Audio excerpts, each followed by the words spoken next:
Kính chào đại chúng. Kính chúc đại chúng luôn thật nhiều năng lượng bình an và trái tim luôn tràn đầy tình yêu thương.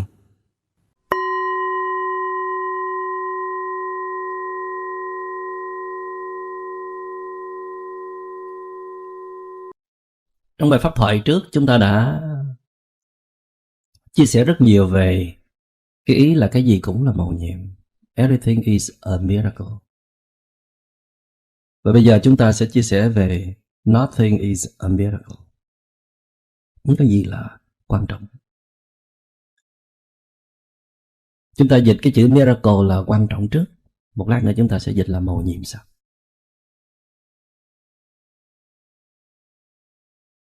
Bạn nghĩ xem cuộc đời này cái gì là quan trọng? Để rồi chúng ta sẽ tìm ra cái không quan trọng. Thì mà ngồi bình tĩnh cho lý trí nó lên ngôi thì bắt đầu cũng nói được vài câu như là gia đình là quan trọng, sự sống là quan trọng, yêu thương là quan trọng, đối xử tử tế với nhau là quan trọng, được chăm sóc những người thương yêu của mình là quan trọng, sống có đạo đức, phục vụ cộng đồng là quan trọng. Rất là tuyệt. Nhưng mà đứng lên hành động thì bắt đầu là tiền là quan trọng, vị trí là quan trọng. Và mình còn có một cái suy nghĩ là mình phải top của một cái gì đó mới được. Và mình dạy con em mình là lúc nào cũng phải đứng trước, đứng đầu, hạng nhất, điểm A thôi. Và mình tin rằng như vậy mới có hạnh phúc.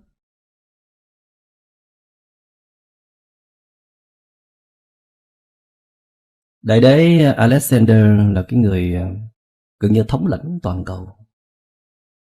Một hôm gặp Diogenes, một gã ăn mày ở một cái bình bát. Đi trong chuyến đi rất là thông thả, thảnh thơi và an nhàn, ngắm trời, ngắm đất, ngắm mây, như chẳng có cái thứ gì khiến người ta có thể bận tâm cả. Alexander mới chảy nước vải, thèm được đóng cái vai của Diogenes. Và ông nói với Diogenes là ông là cái người hạnh phúc nhất ở trên đời. Diogenes nói không, tôi nghĩ con chó nó hạnh phúc hơn tôi. Tại vì dẫu sao tôi vẫn còn cái bình bát, để đêm ngủ giật mình coi có ai lấy cái bình bát của mình không. Tại vì nếu mà lấy đi rồi là bạn không xin thức ăn được. Và có một hôm trong lúc tôi đang lúi húi ở bên bờ sông tìm cách để mà lấy nước lên uống đó, tại vì đang thiếu cái bình bát, bị lấy cắp rồi. Trong lòng nó có cái sự bất an, không thoải mái, thì con chó nhảy đùng xuống dưới nó tắm mà nó uống một cách rất là thoải mái. Và tôi bắt đầu chắp tay xá nó, trời ơi mày tự do quá, tao ngưỡng mộ mày vô cùng. Và từ đó về sau là tôi vứt luôn cái bình bát, và tôi đã trở thành kẻ tự do đích thực.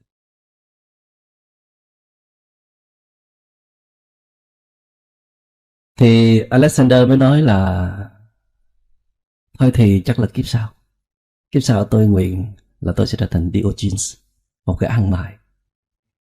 Thì Diogenes mới nói là ông nói gì mà ngớ ngẩn vậy đầy đấy, ông có thể làm được ngay từ bây giờ mà. Tại sao phải hẹn qua tới kiếp sau? Có khó khăn gì đâu. Cởi đầu ra, bỏ hết vương quyền, nhảy xuống sông, trở thành một con chó, là có tự do ngay lập tức, trở thành Diogenes ngay lập tức. Thì đại đế Alexander lắc đầu nói không thể được. Tôi còn nhiều trách nhiệm, còn nhiều bổn phận, nhiều thứ phải làm. Thôi xin hẹn kiếp sau. Có thể các bạn tới bản Hoa Anh Đào thấy đời sống trên này cũng tự do hạnh phúc thiệt, và các bạn cũng có cái hẹn là thôi để kiếp sau không.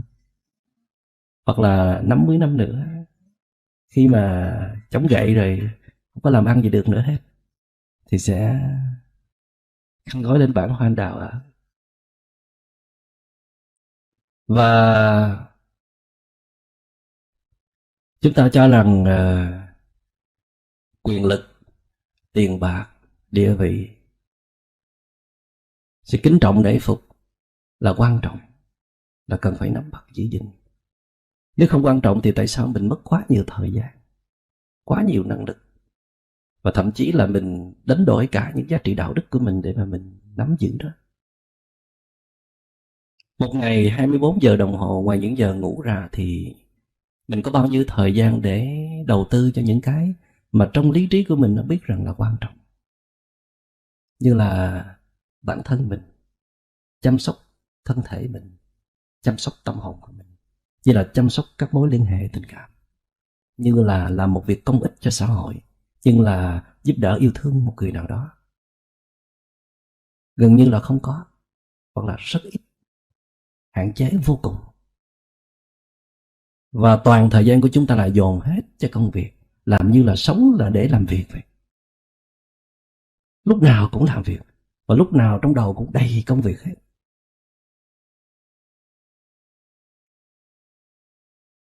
Nhưng mà sao? Khi bạn đến khám bệnh, bác sĩ nói là bạn đã bị cancer, hoặc là bạn bị stroke, tai biến mạch máu, trở thành một con người thực vật, bị cancer giai đoạn 3, bạn chỉ còn 3 tháng, 6 tháng nữa để sống thôi. Thì nào, bạn sẽ nắm được cái gì?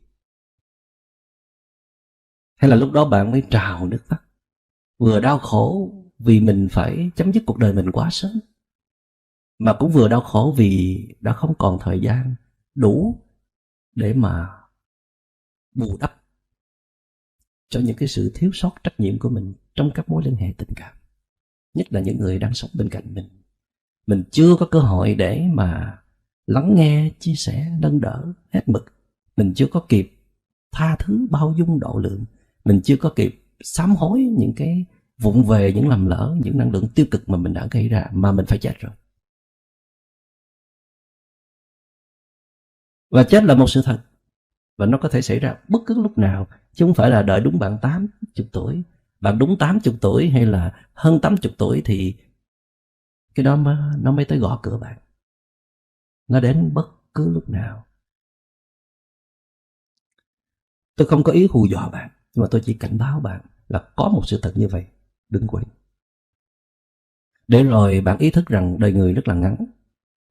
Cái cuộc dạo chơi này bạn không có nhiều thời gian. Không phải là bạn có tới 100 năm, đúng 100 năm hay là 200 năm để sống.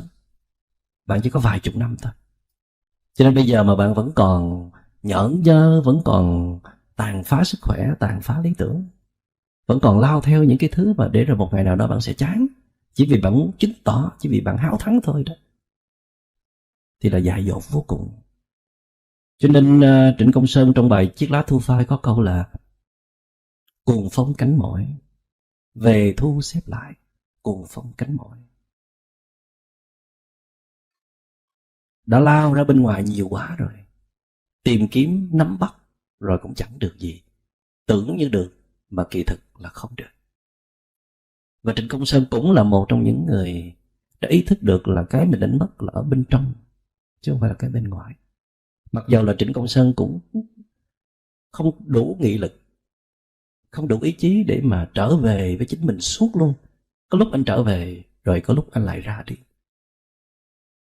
Có lúc cũng sống tĩnh lặng, cũng chăm sóc tâm hồn rất là tốt, rồi có lúc cũng bị cuốn vào những bóng hồng. Mà đâu phải một bóng hồng đâu, hết bóng này rồi tới bóng khác. Rồi tự than mình là kẻ dại dột, ta là ai mà sao trần gian thế. Về thu xếp lại. Về thu xếp lại không phải là về nhà sắp xếp nhà cửa lại, sắp xếp phòng ốc lại, mà sắp xếp cuộc sống lại, để thấy việc gì cần làm trước, việc gì cần phải ưu tiên hàng đầu, việc gì cần phải đầu tư nghiêm túc. Còn những gì không cần thiết thì cắt bỏ bớt, buông bỏ bớt. Nói như Einstein là chẳng có gì là quan trọng cả. Tiền bạc nó cũng chỉ có giá trị hữu dụng trong một cái hoàn cảnh nào đó. Khi mà bạn đi giữa sa mạc, tiền không giúp gì được bạn hết. Ở đó bạn cần nước. Khi bạn lạc vào trong rừng, bạn cần một tấm bản đồ hơn là một đống tiền bạc. Cần một người chỉ bạn cái nẻo ra. Khi bạn lạc lõng giữa miền hoang dã thì bạn cần có những người bạn đồng hành. Bạn cần có một vài thứ bảo vệ bạn, như là súng ống, hay là kể cả là giày dép, rồi một vài cái thiết bị nào khác. Và khi bạn rơi vào một cái tai nạn hiểm nguy thì hơi thở là một thứ rất là quan trọng để giúp bạn tiếp tục hành trình sắp tới. Tại vì thở vào mà không thở ra, cái thứ mà bạn đã từng không bao giờ để ý tới, cái thứ mà bạn chưa bao giờ chăm sóc nó, mà nó chính là cái thứ để quyết định bạn có thể đi tiếp nữa hay không trên cái chặng đường này, trong cái cuộc đời này. Như vậy thì so ra thì cái gì cũng là quan trọng, nhưng mà cũng không có gì là quan trọng. Nó chỉ quan trọng, nó chỉ có giá trị hữu dụng trong một hoàn cảnh nào đó.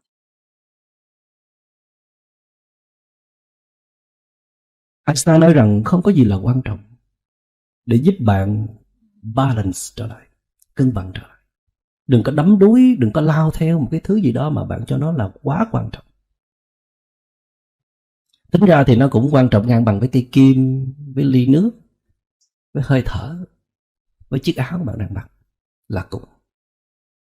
Mà thậm chí có những lúc nước nó còn quan trọng hơn cả tiền bạc hay là quyền lực. Thậm chí không khí nó còn quan trọng hơn cả cái địa vị mà bạn đang nắm giữ. Bạn có đồng ý không? Vậy tại sao mà bạn lại hờ hững vô tâm với những thứ nó rất là quan trọng, để rồi bạn chạy theo những thứ mà bạn cho là hạnh phúc?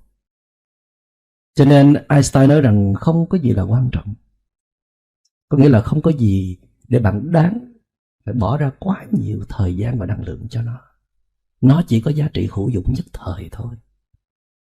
Hãy xem nó bằng với tất cả những thứ khác. Đó là tính đồng đẳng mà Einstein muốn nhắc nhở bạn. Nếu tôn trọng thì tôn trọng hết mọi thứ.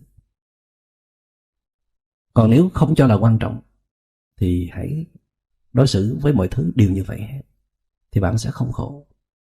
Tại vì khi bạn không còn quan trọng nó nữa, bạn không quá cần nó nữa, bạn không còn quá nhiều nhu cầu về nó nữa, thì nó không làm khổ bạn được, không có thể đụng chạm tới bạn được. Bây giờ bạn không tin, bạn làm thử đi. Bạn cho rằng là cái người bạn đang yêu đương, đang vướng mắc tình cảm, cái người mà là khiến bạn phải đau đầu, phải suy nghĩ rất nhiều, bây giờ bạn dán lên họ một cái nhãn hiệu không quá quan trọng. Em không quá quan trọng, hay là anh không quá quan trọng. Cái người mà mình cho là quá sức là quan trọng, quá ảnh hưởng tới cuộc đời mình, hay là công việc cũng vậy, mình dán lên sếp chữ sếp không quá quan trọng, công việc không quá quan trọng. Tại vì cùng lắm thì kiếm việc khác. Tại vì cái tài năng của bạn đã ở trong bạn mà. Còn công ty, nhân viên, công việc, sếp chỉ là một điều kiện để nó mời cái tài năng của bạn ra thôi. Nếu bạn không có duyên với cái tập đoàn này thì bạn có duyên với tập đoàn khác. Tôi không có ý là xúi bạn bỏ tập đoàn mà bạn đang ở. Nhưng mà bạn đừng có quá quan trọng, đừng có quá sợ hãi. Tại vì khi bạn quan trọng nó thì bạn sẽ sợ mất. Còn bạn không quá quan trọng thì bạn sẽ không sợ mất. Trong tình yêu cũng vậy, đừng có sợ mất ông xã, đừng có sợ mất bà xã. Khi mình quan trọng thì bỗng dưng tên kia sẽ ra mặt, sẽ khinh lờn, sẽ điều khiển mình. Bản chất con người là vậy. Bỗng dưng bạn quan trọng mà cũng không quan trọng, tức là cũng chăm sóc, cũng quan tâm, cũng yêu thương, nhưng mà không hệ lụy, không ra vẻ cần thiết. Mặc dầu trong lòng thì nó có, nhưng mà thể hiện là như là không có. Hoặc là thậm chí là bạn dàn xếp làm sao trong nhận thức của bạn để trong lòng cũng không có luôn. Tức là có duyên thì sẽ hết lòng với nhau, hết duyên thì thôi. Thì tên kia sẽ sợ, tên kia sẽ ý thức để mà cố gắng thay đổi.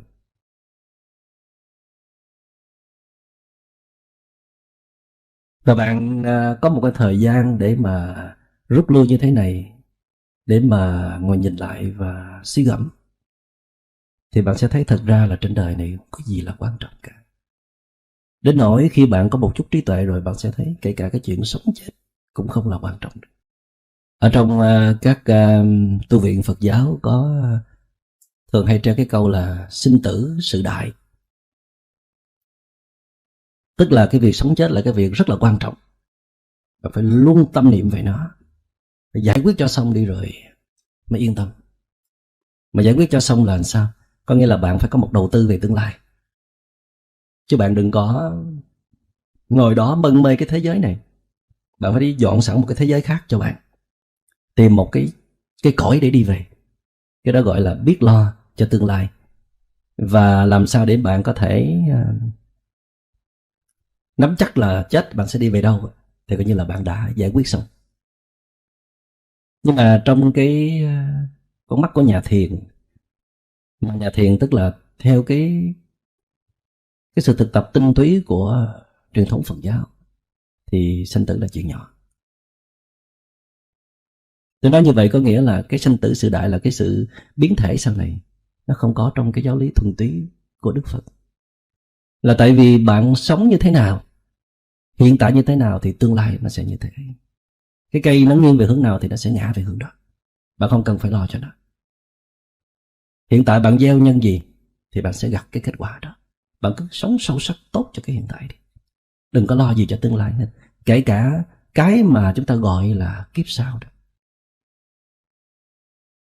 Tôi dùng cái từ cái mà chúng ta gọi là kiếp sau, có nghĩa là nó chưa hẳn là như vậy. Nó là một câu hỏi bỏ ngỏ. Có dịp tôi sẽ nói thêm về cái đó. Cho nên chính tôi đây, tôi chưa có đạt tới một cái sự giác ngộ nào lớn lao hết, nhưng mà tôi đã không còn sợ chết, và đã đi qua sự chết đã cả chục lần rồi, trong cái chuyến hành trình tu bụi rồi. Cho nên là không còn sợ chết nữa, tại vì nó thấy nó chẳng là gì hết. Nếu có chết chăng thì mỗi ngày, trong từng giây phút, mình để cho những cái ý niệm cũ kỹ, những cái thành kiến, những cố chấp, những nhận thức sai lệch nó chết đi, để nó khai sinh ra những cái ý tưởng mới, những cái nhìn trong trẻo, thuần khiết. Và khi mà bạn đặt bạn vào cái mức rằng là mình chấp cho mọi thứ nó xảy ra, và kể cả mình mất mát đi mọi thứ, thì mình cũng không ngán. Là tại vì những giá trị tinh anh, những tài năng nó ở trong bạn. Bạn ở đâu thì bạn sẽ biến nơi đó thành nơi tuyệt vời của bạn. Bạn liên hệ với người nào thì bạn sẽ đem lại hạnh phúc cho người đó. Mà trong truyền thống đạo Phật gọi là chánh báo và y báo. Chánh báo có nghĩa là hạt nhân, có nghĩa là bạn cứ làm cho bạn tốt đi, bạn hay, bạn có giá trị, thì bạn đi tới đâu thì những cái hay, cái đẹp nó sẽ đi theo bạn. Ví dụ như là ở trong truyền thống của pháp môn Tịnh độ, có nói tới Đức Phật A Di Đà. Đức Phật A Di Đà là một cái người chủ quản ở một cái cõi gọi là cực lạc. Thì Đức Phật A Di Đà được biểu tượng cho cái gọi là chánh báo, tức là một người phải có một cái phước báo nào đó, thì tự nhiên họ sẽ tạo ra được cái thế giới của họ, nó cũng đẹp và trang nghiêm như vậy. Và cái thế giới đó gọi là ý báo. Vậy thì bạn có giá trị hay không, bạn có phẩm chất hay không, đó là quan trọng. Mà khi bạn có giá trị, bạn có phẩm chất, thì bạn đã có cái gọi là chánh báo. Và ý báo là cái nó tự động nó sẽ đi theo bạn. Bạn sẽ có thần dân, bạn sẽ có cộng đồng, bạn sẽ có tất cả những người xung quanh bạn cũng đồng tính chất như vậy. Cho nên kể cả cái chuyện mà lập ra bản Hoa Anh Đào, cũng như là những việc làm trước đây của tôi, là tôi bao giờ cũng nghĩ tới cái mức thấp nhất nó có thể xảy ra. Và khi chuyện ấy xảy ra thì mình sẽ như thế nào. Và tôi đã chấp nhận. Và mình sẽ có cách để mình sử dụng cái khoảng thời gian mà mình không có phát triển dự án tới cái mức ít nhất là nếu mà dự án không thành công thì tôi lại rút lui tu tiếp, viết sách, hay là biểu hiện ở một cái phương trời nào đó nó phù hợp. Tại vì nó ở trong tôi mà. Bây giờ chỉ phát tiết ra thôi. Mặc dầu là cái dự án bản hoa anh đào này được thành lập nó còn dựa trên một số điều kiện ở bên ngoài về kinh tế, về chính trị, về tôn giáo, về sự quan tâm yêu thương nâng đỡ của mọi người, nhưng mà cái bên trong vẫn là cái chính. Cái đó là cái quan trọng.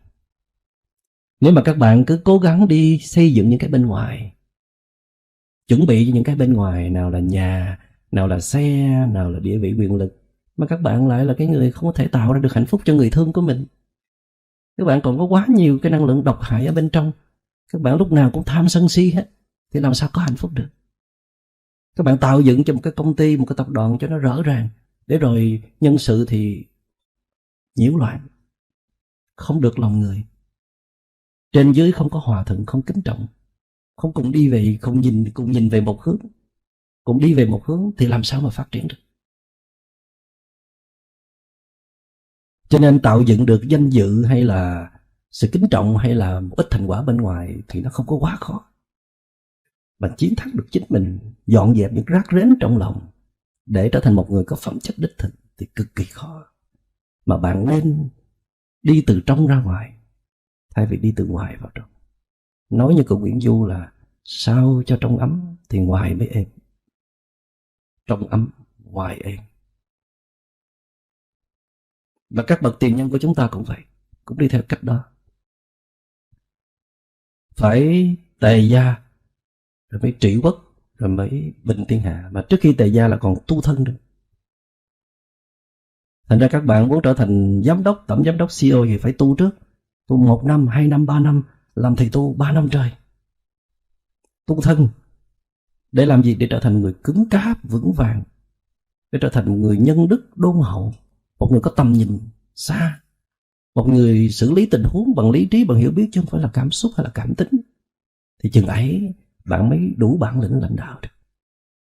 Chứ không phải là đi học có được cái bằng cái mới về lãnh đạo, hay là có vài người giúp đỡ cho một số điều kiện thuận lợi. Những cái thuận lợi đó là nó đến từ bên ngoài, nó không phải là của bạn. Nó đến rồi nó sẽ đi. Bạn có bản lĩnh không? Bạn có thực lực không? Đó là vấn đề. Và khi mà bạn có bản lĩnh, bạn có thực lực rồi, bạn chắc mọi thứ nó xảy ra, bạn đều giải quyết được hết. Mà thậm chí khi mà những điều kiện tồi tệ nhất nó xảy ra thì đó vẫn là một cơ hội để bạn mài dũa sức chịu đựng của mình. Và đó là một chất liệu cần thiết để bạn có thể đương đầu với những cái cơn sóng lớn khi mà bạn bước lên trên con đường lớn. Cho nên khi bạn là người có hiểu biết, bạn không sợ khó khăn, bạn không sợ nguy khốn, bạn không sợ thất bại. Thất bại để có được sự thành công vững vàng là đáng để thất bại. Thất bại để trở thành người thành công toàn vẹn. Tôi nói thành công toàn vẹn có nghĩa là thành công từ trong ra ngoài. Thành công từ trong gia đình, từ trong chính con người của mình đến thành công ở bên ngoài. Thì đáng để được thành công. Còn nếu thành công mà để phá sản cái đời sống tâm hồn, để rạn nứt, đổ vỡ các mối liên hệ tình cảm, thì thành công ấy để làm gì? Và nó tồn tại được bao lâu kia chứ? Thành công đó không có nền tảng vững vàng. Và tới một lúc nào đó, ở một độ tuổi nào đó, trải nghiệm trong một cái quãng thời gian dài nào đó, rồi bạn sẽ nghiệm ra rằng thật ra trên đời này chẳng có gì là quan trọng hết. Nếu có một cái thứ quan trọng thì đó chính là cái khả năng sống sâu sắc được trong cái giây phút này. Tại vì mọi thứ nó đều có mặt trong giây phút này hết rồi. Bạn còn có thể cảm nhận, còn có thể tiếp xúc sâu sắc với nó được hay không? Đó là thứ quan trọng. Khi có nó rồi thì những thứ khác tự động sẽ được kéo theo. Đạo đức, tình yêu thương, tinh thần phụng sự xã hội, nó đều bắt đầu từ cái chỗ đó. Nói không quan trọng theo Einstein có nghĩa là bạn đừng có bị cuốn vào nó, đừng đánh mất mình vì nó. Còn sự tỉnh thức thì không bao giờ có sự đánh mất mình ở trong đó, mà ngược lại chỉ có sự trở về, sự nuôi dưỡng và phát triển chính con người của mình mà thôi. Chúng ta tạm thời dừng. Trước khi chúng ta muốn lãnh đạo người khác hay là lãnh đạo công việc thì chúng ta sẽ học lãnh đạo bản thân mình trước. Chúng ta học cách làm chủ bản thân. Tại vì trong chúng ta có những phần rất là dễ thương, nhưng mà cũng có những phần không dễ thương. Trong chúng ta có chất thánh nhưng mà cũng có lắm chất phàm. Có cái phần tỉnh và có cái phần mê. Và trong thời gian qua có vẻ như là chúng ta mãi mê trên con đường mưu sinh, gây dựng tên tuổi, sự nghiệp, tiện nghi vật chất, rồi công trình xây dựng tình cảm, rất nhiều trách nhiệm bổn phận. Chúng ta đã vô tình để cho chất phàm lấn mất cái chất thánh. Mê, sống với mê nhiều hơn là tỉnh. Sống với cái phần không dễ thương hơn là phần dễ thương. Và đó là lý do mà chúng ta có mặt ở đây để cùng nhau tu tập, học cách quản trị hay là lãnh đạo, trở lại con người của mình. Mình phải là ông chủ của mình.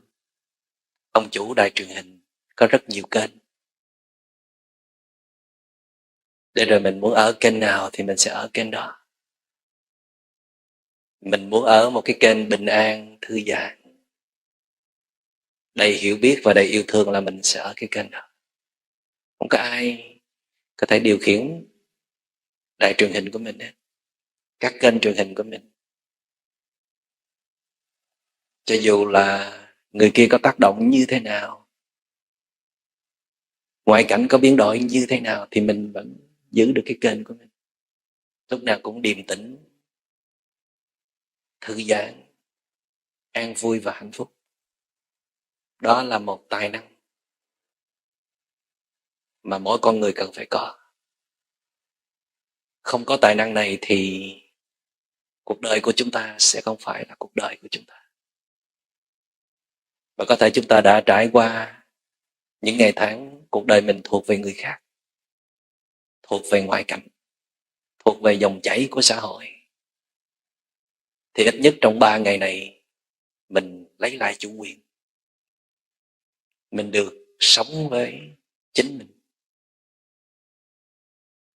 Mình sẽ bật lên những cái kênh mà mình ưa thích. Trước tiên là chúng ta sẽ bật lên kênh tỉnh, tỉnh thức, awareness,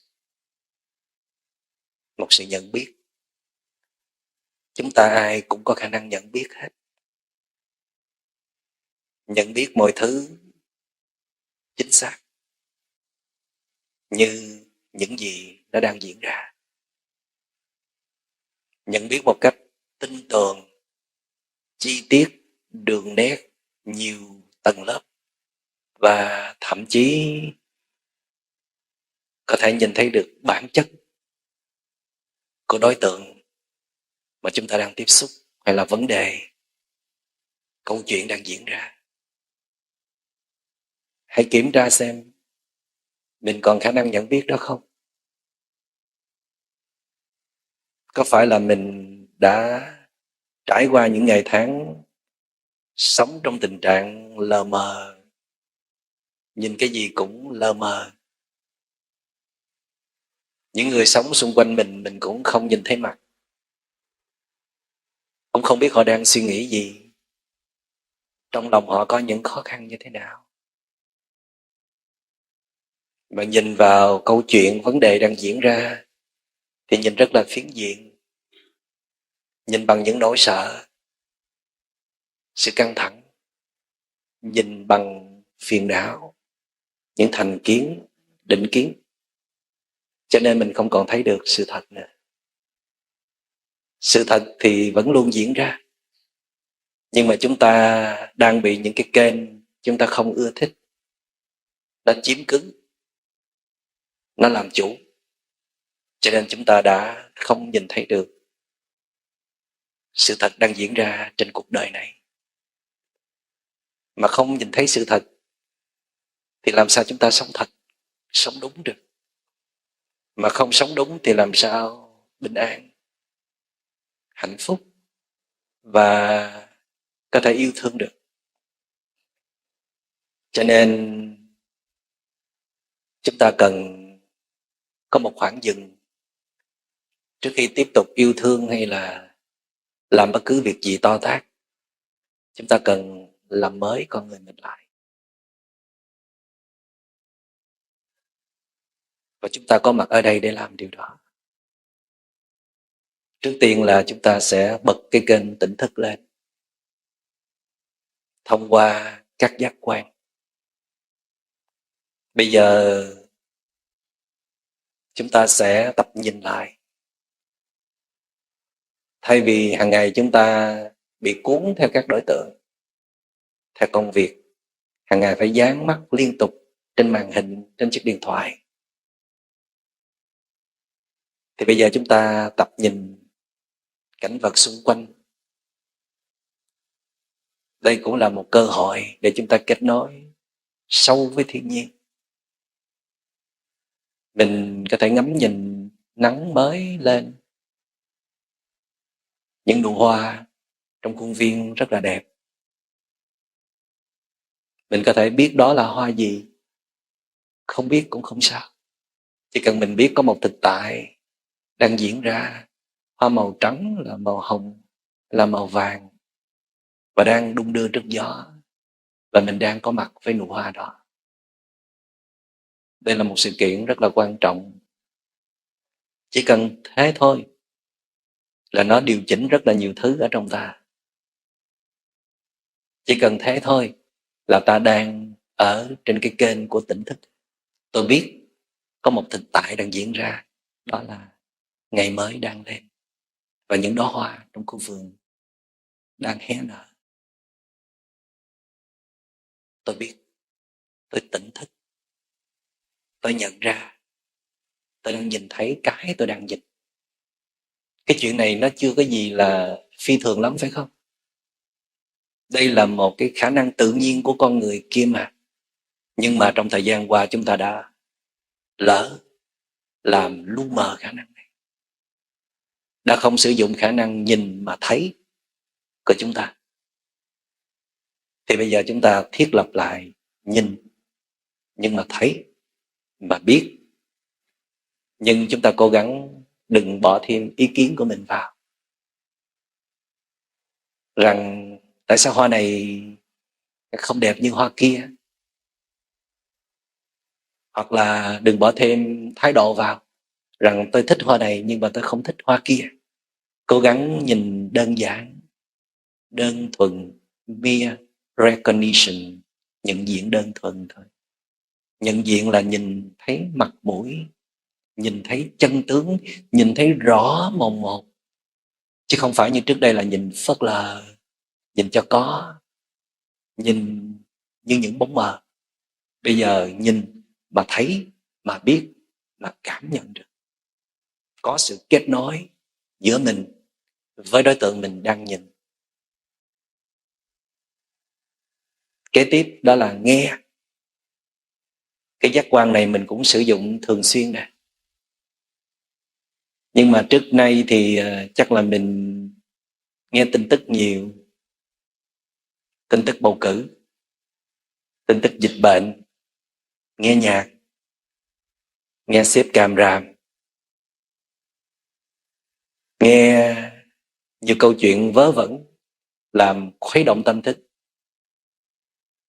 Và theo đó thì mình bỏ quên khả năng lắng nghe những âm thanh xung quanh, những năng lượng an lành. Nghe những đối tượng mà nó có tính chất nâng dậy tâm hồn. Và trong cái nghe đó mình phải đạt tới cái mức sâu thẳm, nghe rõ, nghe từng chi tiết, đường nét, sự lớn nhỏ của âm thanh. Vì cái nghe này nó làm cho mình biết tôi đang nghe cái gì, và biết là một phần của tỉnh thức và đi tới trí tuệ. Cho nên bây giờ tôi sẽ tập nghe lại, nghe mọi âm thanh đi ngang qua tai của tôi, từ cái tiếng sột soạt của ai bước đi ngang qua, tới tiếng côn trùng rã rít, tới tiếng chim hót. Bất cứ âm thanh nào đi ngang qua tai tôi cũng nhận biết. Nghĩa là tôi đang tỉnh thức, tôi đang ở cái kênh tỉnh thức. Tôi biết tôi đang nghe cái gì. Như là đại chúng đang lắng nghe thầy hướng dẫn, tôi đang nghe âm thanh của thầy rất là rõ. Điều quan trọng hơn nữa là trong khi nghe mà tâm tôi có phản ứng gì không? Đó là phần tinh túy của sự thực tập. Tôi có ý kiến gì không? Có nhận xét đánh giá gì không? Có bỏ thái độ yêu thích hay là không yêu thích vào không? Nếu có thì hãy nhận diện ra có thái độ đó, có ý kiến đó và buông bỏ, để sự lắng nghe là một sự thuần khiết, nghe và biết thôi. Mình quen ý kiến nhiều rồi, mình quen phán xét, quen comment và quen bỏ thái độ vào rồi. Bây giờ mình sẽ tập cho cái tâm mình ở một trạng thái thuần khiết, nghe mà không phản ứng. Mà nếu có phản ứng, lỡ phản ứng thì hãy ghi nhận là tôi đang phản ứng. Và khi mình ghi nhận cái tâm phản ứng đó thì tự động nó sẽ yếu dần và tan biến đi, để con người mình ở trạng thái thuần khiết trong trẻo. Đây là con đường đi tới phẩm chất của các bậc thánh nè. Nếu quý vị duy trì liên tục 24 giờ, nhiều tháng, nhiều năm thì thế nào cũng thành thánh thôi. Chỉ e là làm không liên tục được, vì còn nhiều sự hấp dẫn khác, nhiều trách nhiệm bổn phận khác. Thôi thì ít nhất mình cũng làm thánh được 3 ngày. Chưa được thánh thì gần gần với thánh, ở trong cái sự trong trẻo thanh tịnh. Thành ra trong 3 ngày này không có gì quan trọng bằng giữ cái sự trong trẻo thanh tịnh đó. Thức ăn có như thế nào cũng kệ, cái chỗ ngủ như thế nào cũng quan trọng, người bên cạnh có ngái như thế nào cũng không sao. Chứ đừng vì cái ngái của họ mà mình trở thành người mất thanh tịnh thì cũng lắm. Phải giữ thân ha, giữ tâm của mình, đừng để những tác động sơ sơ nhẹ nhẹ, những điều bất như ý xảy ra trong suốt 3 ngày tới làm cho tâm mình bị vẩn đục, phiền não trỗi dậy thì uổng lắm. Rồi giác quan kế tiếp, mũi chúng ta ngửi cái gì và lưỡi chúng ta đếm cái gì, thì chúng ta thường ít sử dụng hai giác quan này hơn.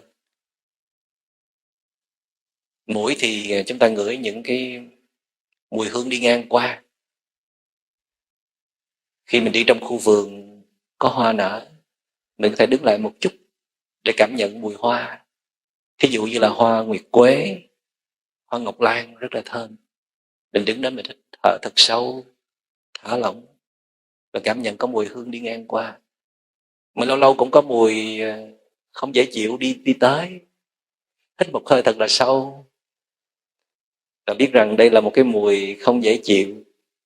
Nhưng mình xem phản ứng của mình như thế nào trước cái mùi của mấy con ẹt ẹt hàng xóm đó đi qua đó, mấy con ột đó, thì mình nghe cái mùi đó mình có phản ứng như thế nào.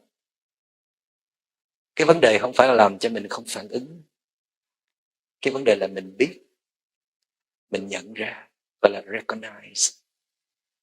Tôi nhận ra tôi có phản ứng với cái mùi này, tôi thích. Tôi phản ứng với mùi kia, tôi không thích. Mà có lỡ bỏ thích, không thích vào cũng không sao.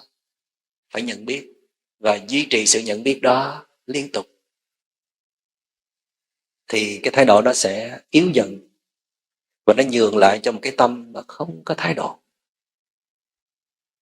Cái tâm mà không có thái độ là cái tâm rất là nhẹ nhàng, rất là khỏe, và nó là nền tảng của mọi cái trí tuệ ra đời. Không phải lúc nào mình cũng phản ứng, không phải lúc nào mình cũng bỏ thái độ đâu. Mình tập không thái độ. Nhưng chúng ta không thể không thái độ liên tục đâu. Thỉnh thoảng sẽ có thái độ. Vấn đề của một thiền sinh là bắt ra kịp thời, phát hiện kịp thời tôi đang có thái độ. Và lúc đó chúng ta sẽ chuyển đề mục nhìn vào thái độ. Thay vì trước đó chúng ta quan sát các pháp, tức là cảnh vật, mọi sự kiện diễn ra xung quanh chúng ta gọi là các pháp. Thay vì chúng ta đang quan sát hơi thở hay là bước chân, thì khi mình phát hiện mình có phiền não, có một thái độ bỏ vào, thì hãy ưu tiên cho đề mục đó. Quay lại ngắm nghía đó một chút. Mà ngắm nghía lâu hơn thì càng tốt. Rồi giác quan kế tiếp đó là thân. Khi xúc chạm với quần áo, với tọa cụ, với cánh cửa mình đang khép mở, với làn gió đi ngang qua, với ánh nắng đi đến để sưởi ấm, mình cảm nhận trên thân mình có cái cảm nhận gì. Thí dụ mình đang ngồi trên chiếc gối thì cái mông mình đã tiếp xúc với cái gối, mình cảm nhận gì? Rồi chân này đặt lên chân kia có cảm nhận gì? Mình biết, chỉ cần biết thôi. Những cái biết chút chút như vậy nó tích góp lại thành một cái năng lực nhận biết, awareness, energy. Và đây là một thứ sức mạnh của tâm hồn. Sức mạnh này nó có thể công phá nhiều thứ. Đặc trị của nó đó là phiền não. Khi mà có được sức mạnh của sự tỉnh thức rồi thì phiền não ít có xuất hiện, không dám xuất hiện. Mà khi nó xuất hiện, nó gặp cái năng lực của sự tỉnh thức, awareness energy hay là awareness power, thì nó cũng ngán, nó cũng rút lui. Huống gì năng lực tỉnh thức này còn có nhiều công năng tuyệt vời khác mà từ từ sẽ nói. Và cái giác quan cuối cùng trong 6 giác quan đó là ý. Tức là mình rà soát trong tâm mình, xem coi là nó đang nghĩ cái gì, nó đang tưởng tượng cái gì, nó đang lo lắng điều gì, nó vui hay là nó buồn, mình cũng biết luôn. Như vậy thì tha hồ mà biết ha, qua 6 giác quan. Khi các giác quan được gọi là 6 căn là tiếp xúc với 6 trần, tức là các đối tượng để mà tiếp xúc, thì nó sinh ra 6 thức, tức là sự nhận biết của 6 giác quan. Công việc của thiền sinh chỉ là nhiêu đó thôi đó. Bây giờ mình sẽ chọn một giác quan nào mình làm trước, chứ một lúc làm 6 giác quan là không xuể đâu, nó lộn tùng phèo hết, rối. Có thể là mình chọn mắt thấy tai nghe trước đi, ví dụ vậy. Ngày hôm nay mình sẽ thấy cái gì, mình có thấy rõ đối tượng đó không? Và dựa trên 3 câu thần chú sau đây. Thứ nhất là tôi đang tiếp xúc với đối tượng nào trong giây phút này, trong thời khắc này. Thí dụ quý vị đang nhìn thấy gì? Nhìn thấy phía trên sân khấu thì gồm có thầy và cảnh vật ở trên sân khấu. Tôi biết như vậy. Và tai nghe gì? Hãy nghe những lời thầy đang chia sẻ. Và ai đó mới vừa ho xong, hay là tiếng sột soạt bên cạnh. Và ghi nhận. Nhận biết hay là ghi nhận tôi đang cảm nhận được điều đó. Tôi đang thấy cái đó, tôi đang nghe cái đó. Còn nếu quý vị thấy thoải mái thì thêm một giác quan nữa. Hoặc là trong cái khung giờ khác mình sẽ đổi qua các giác quan khác. Câu thần chú thứ hai đó là đối tượng mà tôi đang tiếp xúc đó, nó đang diễn ra như thế nào.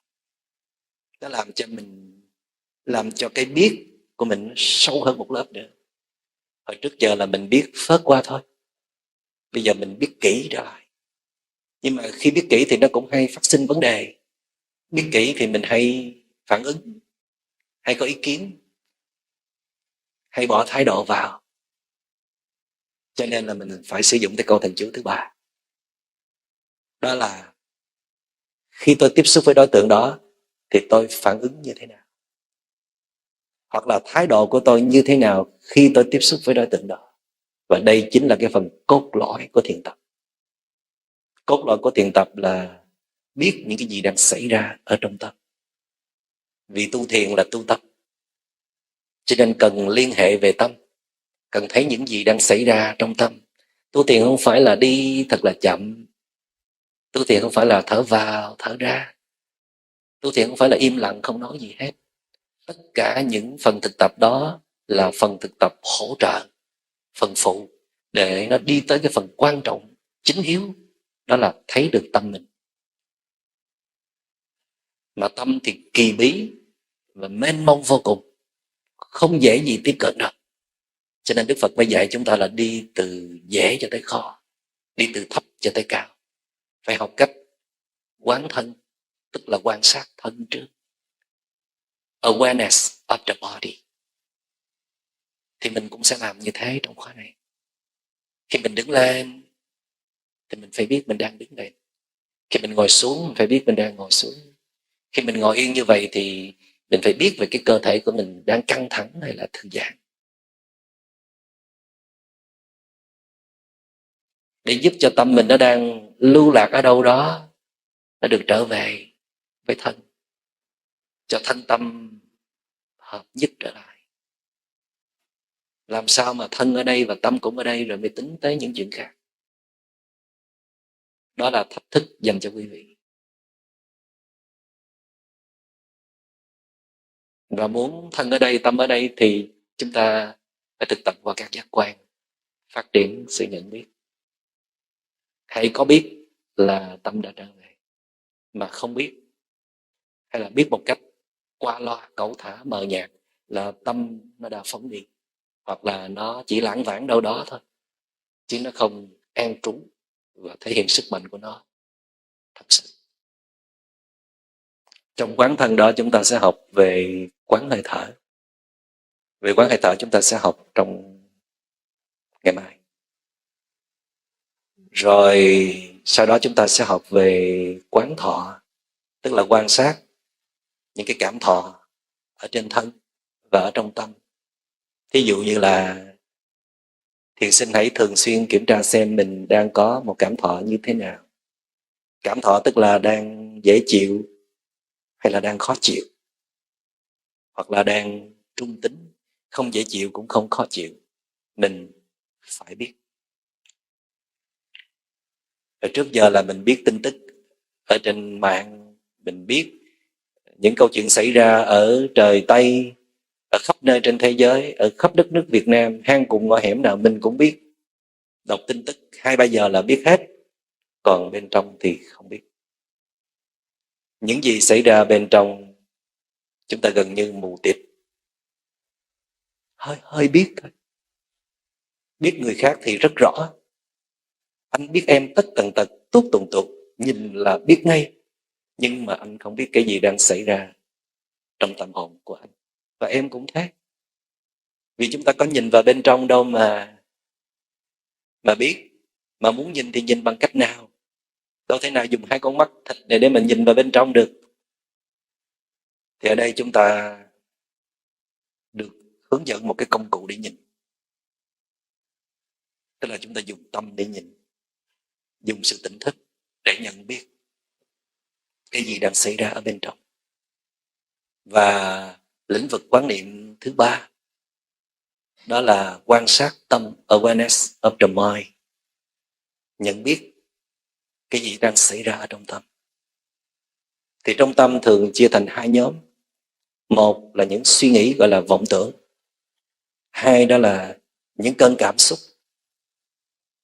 thích và không thích. Trong tâm bình thường có 2 cái nhóm đó. Thì hãy nhìn vào và ghi nhận đi cái gì đang xảy ra trong tâm. Vậy thì để quan sát tâm thì nó tương đối khó. Cho nên chúng ta sẽ học kỹ và thực tập kỹ ở phần quan sát thân và thọ. Tuy nhiên là không phải đợi tới cái khóa nào đó, cho tới một cái thời gian rất là lâu rồi mình mới biết quan sát tâm. Trong khóa này chúng ta học quan sát tâm luôn, chung với quan sát thân.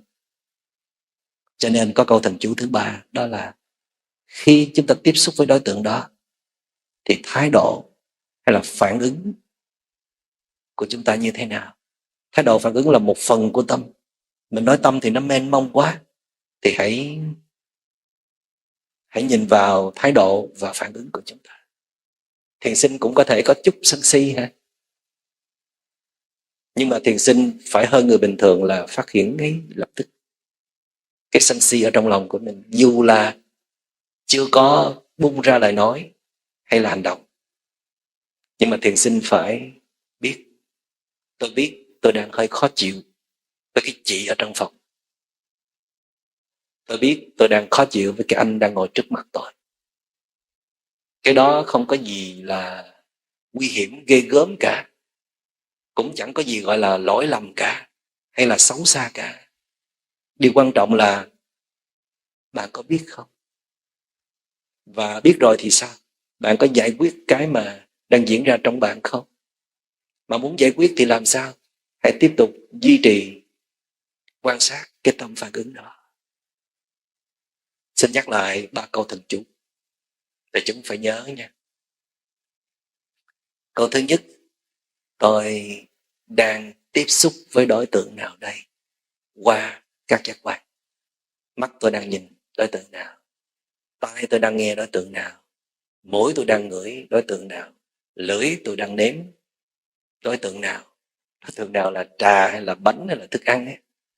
Và thân tôi đang xúc chạm đối tượng nào? Và tâm ý tôi đang nghĩ về đối tượng nào? Kiểm tra một lượt 6 giác quan cũng được, hoặc là mình chọn 1, 2, 3 cái giác quan nào đó để mình làm cho thật tốt, để khỏi bị rối trí. Làm sao mà trong suốt 3 ngày ở đây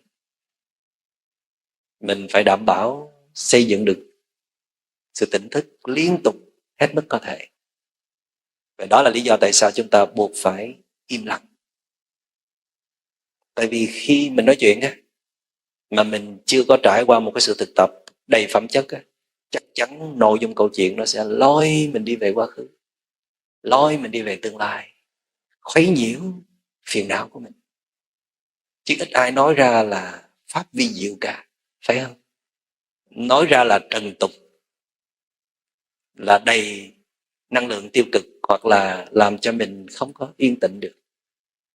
Dù là một câu hỏi thăm cũng có thể làm cho mình phải suy nghĩ căng thẳng. Cho nên ở đây, trong khóa này, chúng ta sẽ tập tôn trọng nhau tuyệt đối. Mình không được quyền khuấy nhiễu tâm thức người khác bằng một câu hỏi. Kể cả một ánh nhìn, mình nhìn chằm chằm là người ta cũng khó chịu. Người ta không có muốn mình quan tâm. Vì đây là một môi trường tu tập, cho nên mỗi người phải tự chăm sóc bản thân mình thật tốt. Còn nếu cần thì có ban chăm sóc, không tới phiên mình. Dù là có thân với nhau, dù là có liên hệ mật thiết với nhau, thì hôm nay chúng ta sẽ trở thành người xa lạ nhé.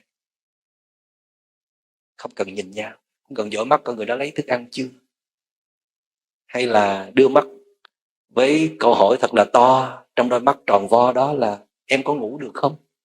Không cần. Hôm nay là mọi người sẽ looking inward, nhìn vào bên trong mình, không có looking outward, hướng ra bên ngoài nữa. Và chúng ta phải giữ sự im lặng này một cách hùng tráng, tức là hạnh phúc để im lặng chứ không phải là đau khổ trong im lặng. Noble silence. Và nếu chúng ta có lỡ mở lời đó, bên kia mà thấy như vậy là không được trả lời và ra dấu hiệu cho người kia dừng lại, để chúng ta bảo vệ lẫn nhau, bảo vệ không gian thiền tập. Vì khi người đó nói năng thì bắt đầu là nó khuấy nhiễu năng lượng cộng đồng hay là người bên cạnh.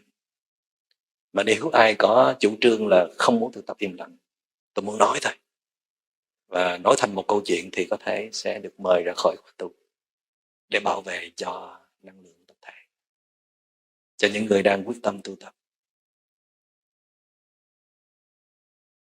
Có khó không?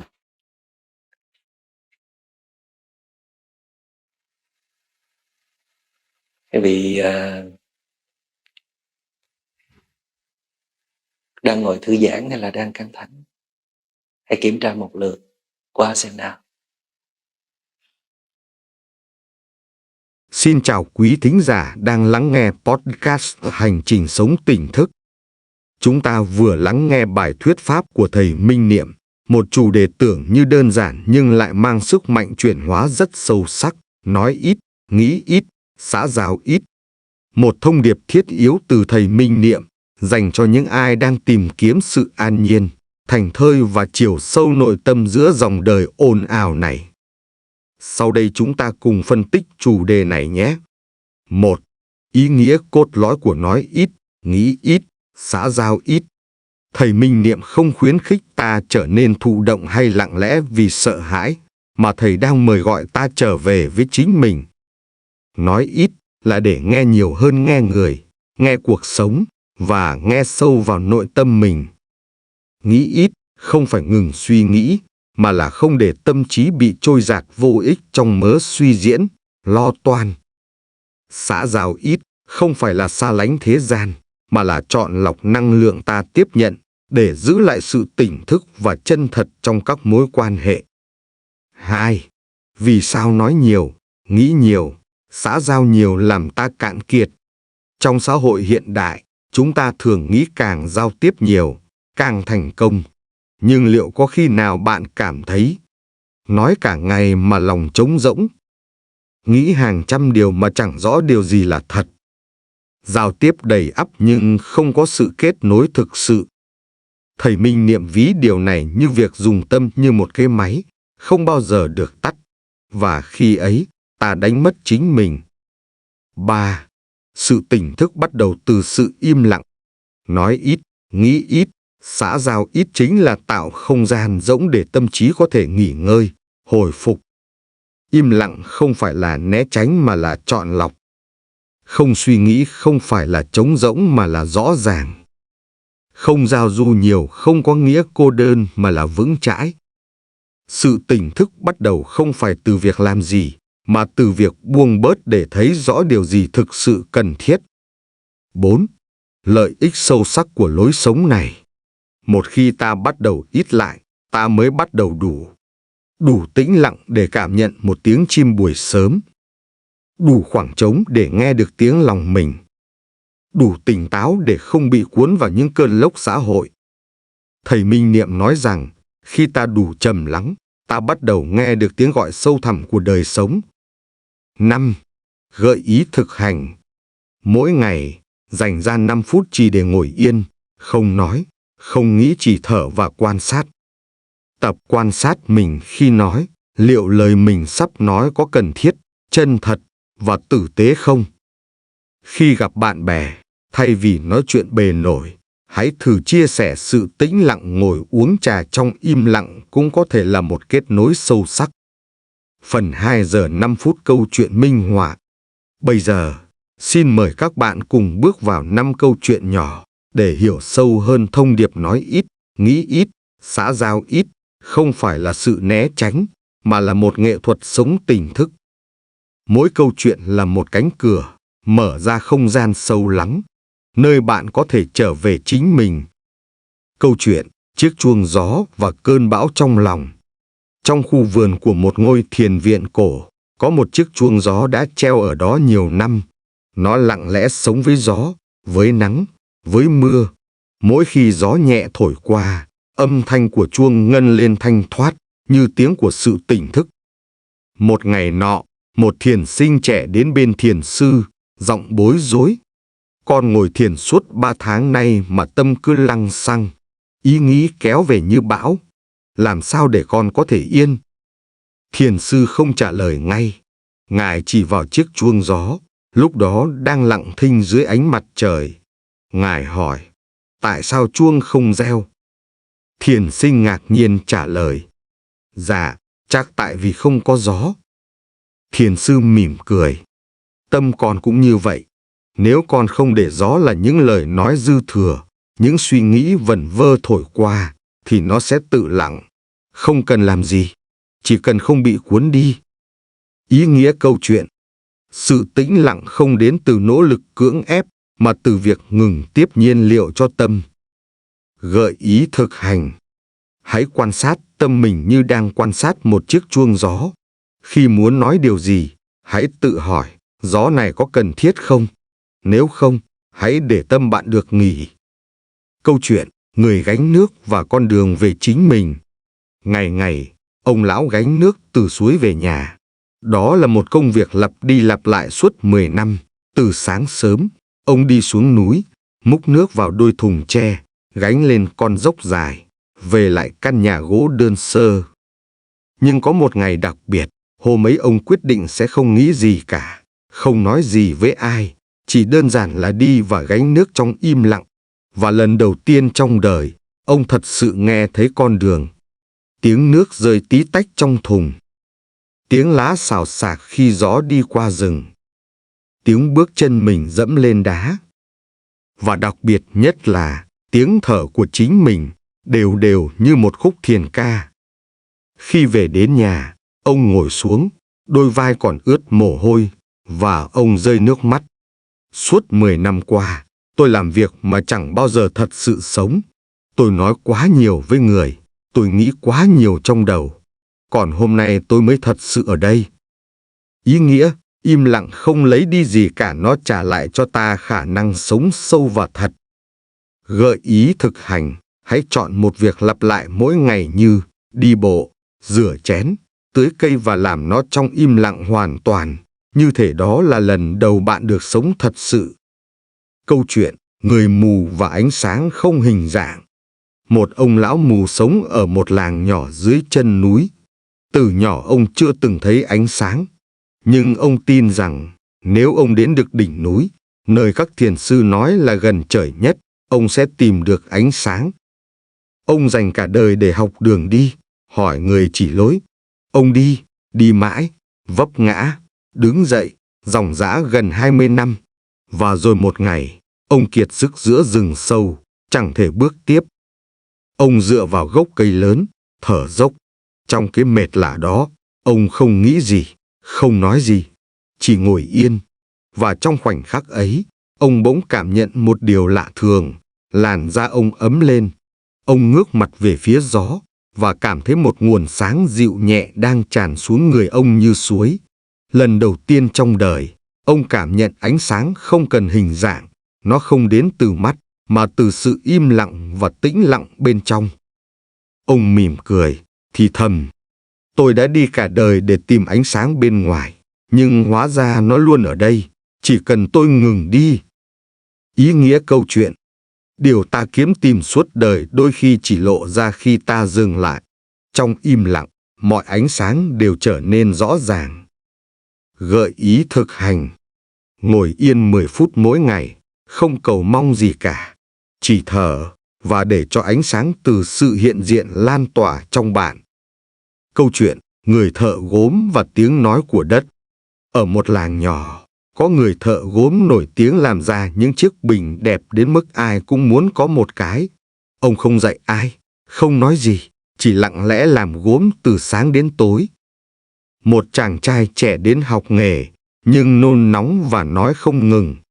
Làm sao để tạo dáng bình đẹp? Làm sao để đất không vỡ? Tôi nên dùng lửa mạnh hay nhẹ? Ông già chỉ mỉm cười, lặng thinh. Sau 3 ngày, chàng trai cáu gắt. Sao ông không nói gì cả?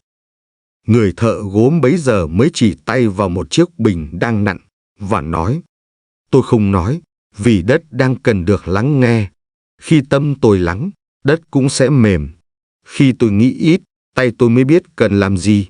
Nếu tôi nói, đất sẽ không còn tiếng nói nữa. Ý nghĩa câu chuyện: khi tâm không còn bị làm ồn bởi lời nói và suy nghĩ, bàn tay trở nên thông minh, trái tim trở nên tinh tế. Gợi ý thực hành: Hãy làm một việc đơn giản như nấu ăn, pha trà, vẽ tranh trong trạng thái không nói, không nghĩ. Bạn sẽ thấy sự sáng tạo đến từ sự im lặng. Câu chuyện đôi tay buông xuống. Một người phụ nữ trẻ, giỏi giang, năng động, thành đạt nhưng mỗi tối đều thấy mình mệt nhoài, trống rỗng, như thể ngày hôm đó đã bị sống hộ bởi ai đó khác. Một hôm, cô đến một khóa thiền, không dùng điện thoại, không trò chuyện, không được viết, đọc, làm gì ngoài việc chỉ thở và ngồi. Ngày đầu tiên, tâm trí cô như muốn phát nổ. Bao nhiêu điều cần nghĩ, cần nhắn, cần nói. Nhưng rồi đến ngày thứ ba, thứ tư khi mọi thứ dần chìm xuống, cô phát hiện ra một điều kỳ lạ, mình vẫn đang sống, mà còn sống sâu hơn bao giờ hết. Cô ngồi dưới một tán cây, bàn tay buông xuống, và nhận ra. Hóa ra tôi không cần phải nắm giữ mọi thứ, không cần gồng lên để kết nối, để chứng minh, để nói. Chỉ cần buông, và trong sự buông đó, tôi gặp lại chính mình. Ý nghĩa câu chuyện. Đôi khi câu chuyện cần viết nhất không nằm ở trang giấy, mà nằm trong khoảng trắng. Gợi ý thực hành. Hãy cho mình một ngày không mạng xã hội, không nói chuyện xã giao. Ngồi với chính mình, nhìn lên trời. Đó là ngày bạn bắt đầu viết lại chính câu chuyện đời mình. Cảm ơn bạn đã đi cùng tôi qua những câu chuyện tĩnh lặng nhưng sâu sắc này. Hãy nhớ, không phải lúc nào cũng cần nói, cần nghĩ, cần kết nối. Đôi khi, điều ta thật sự cần là dừng lại để thấy rõ mình và sống sâu sắc hơn từng khoảnh khắc. Cảm ơn bạn đã lắng nghe hành trình sống tỉnh thức. Nếu bạn thấy giá trị từ chủ đề hôm nay, đừng quên chia sẻ cho người thân yêu. Và hãy nhớ rằng đôi khi, sự bình yên không đến từ điều bạn thêm vào, mà đến từ điều bạn bớt đi.